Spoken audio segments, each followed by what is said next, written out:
SWIFT has long dominated global payments, but Ripple and XRP offer faster, cheaper, and more efficient cross-border transactions. The real question is, can Ripple challenge SWIFT's reign in international finance? So, who is SWIFT and what is their involvement in global finance? SWIFT stands for Society for Worldwide Interbank Financial Telecommunication. SWIFT is a global messaging network that banks and financial institutions use to securely send and receive information, like money transfer instructions, confirmations, and settlement messages. SWIFT was formed in 1973 by banks in 15 countries. And who is Ripple XRP? What are they, and how do they work within the global financial picture? Ripple XRP is both a digital asset, cryptocurrency, and part of the Ripple payment ecosystem designed for fast, low-cost, cross-border money transfers. Ripple Labs is the company behind the Ripple payment protocol, a blockchain-based system aimed at helping banks, payment providers, and financial institutions move money globally with speed and efficiency. So, here's the big question.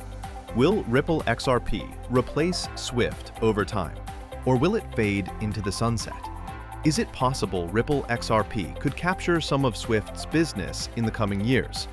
But whether it will, or how much, depends on several big hurdles.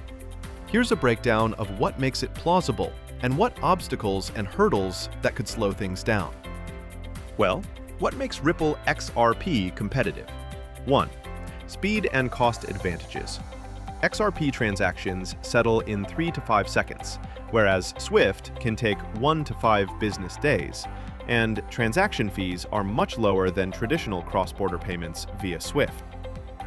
Next is number 2, regulatory clarity improving.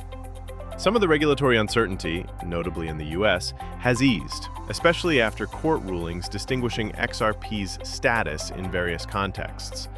Ripple is aligning with global messaging/payment standards like ISO 20022, which helps it interoperate with existing banking infrastructure. Number 3, partnerships and infrastructure integration. Ripple has made deals, such as with EastNets, to embed its tech more directly into payment infrastructure that already connects to SWIFT and banks. This gives an in rather than starting from scratch. Ripple is also developing a stablecoin which provides digital USD liquidity, RLUSD, which may solve some conversion liquidity issues. And last, number 4, markets with pain points. High-cost remittance corridors, where fees are large and delays long, such as SWIFT, are most likely to adopt alternatives quickly. Certainly Ripple XRP could make sense to alleviate these issues. So what is the final analysis? Ripple XRP is much newer, faster innovation designed for real-time, low-cost, cross-border transactions. These are powerful attributes for cross-border transactions. Will it happen? The jury is still out, but the truth is, it will most likely happen over time.